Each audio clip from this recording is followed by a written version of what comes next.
149 വിജയഗീതം. കർത്താവിനെ സ്തുതിക്കുവിൻ. കർത്താവിന് പുതിയ കീർത്തനം ആലപിക്കുവിൻ. വിശുദ്ധരുടെ സമൂഹത്തിൽ അവിടുത്തെ പാടിപ്പുകഴ്ത്തുവിൻ.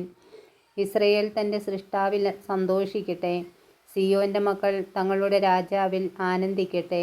നൃത്തം ചെയ്തുകൊണ്ട് അവർ അവിടുത്തെ നാമത്തെ സ്തുതിക്കട്ടെ. തപ്പുകൊട്ടിയും കിന്നരം മീട്ടിയും അവർ അവിടുത്തെ സ്തുതിക്കട്ടെ. എന്തെന്നാൽ കർത്താവ് തൻ്റെ ജനത്തിൽ സംപ്രീതനായിരിക്കുന്നു. എളിയവരെ അവിടുന്ന് വിജയമണിയിക്കുന്നു. വിശ്വസ്ത ജനം ജയഘോഷം മുഴക്കട്ടെ.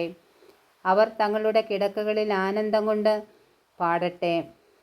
അവരുടെ ഖണ്ഡങ്ങളിൽ ദൈവത്തിൻ്റെ സ്തുതി ഉയരട്ടെ.